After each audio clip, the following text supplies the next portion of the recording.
Henry the Green Engine has lived on the island of Sodor for many years. He wouldn't want to be anywhere else. He likes every part of it, from the fields filled with flowers to the white sandy beaches. But there is one place that Henry always enjoyed visiting more than any other. His driver knew this too. "Come on, Henry," he would sometimes say. "We've made good time today. We'll stop for a while by the forest." Henry loved it here. The forest was full of broad oaks and tall pines.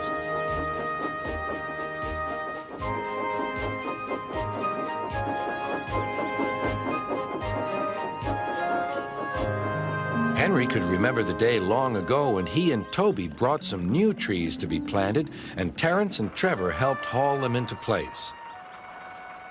Now he could see the trees growing amongst the others on the hillside. Henry always felt better for being here. He couldn't really explain why, but his driver understood. "It's peaceful," he said to Henry. But one night, everything changed.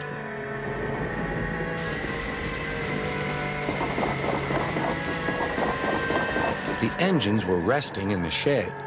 "Listen," said Thomas. "Can you hear a strange whistling sound?" "It's the wind blowing outside our shed," replied Toby, "but I've never heard it like this before."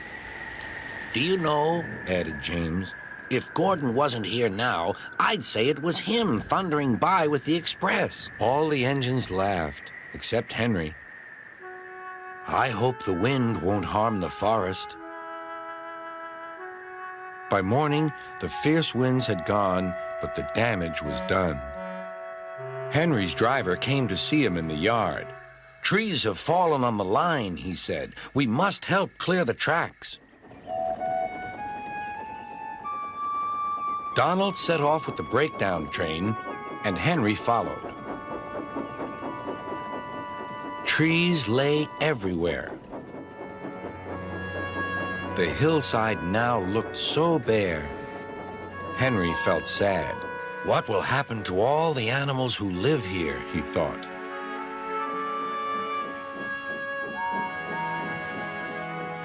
When Henry's flat cars were full of logs, he took them to the timber mill where they would be turned into furniture and other things.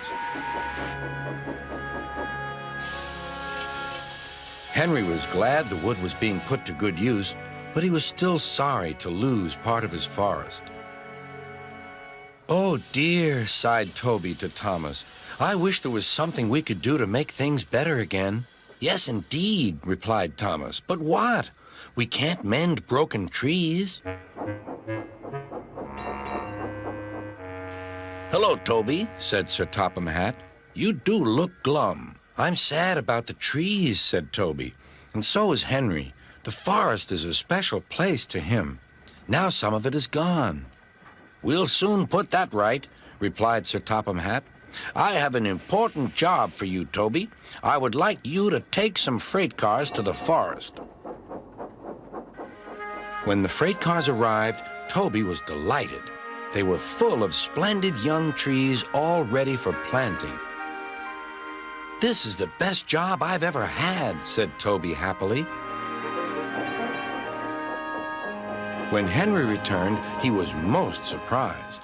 There were Terence and Trevor busily helping the workmen clear the torn stumps and branches. "Look, Henry," called Terence, "we're beginning again. The hillside will look better than ever before. You'll see." Now, whenever Henry stops by the forest, he can see the new trees growing strong and tall. Sometimes everywhere is very quiet, and at other times Henry can hear leaves rustling or a bird's wing brushing the air. Often he can hear the distant sound of children laughing, and always he is happy here.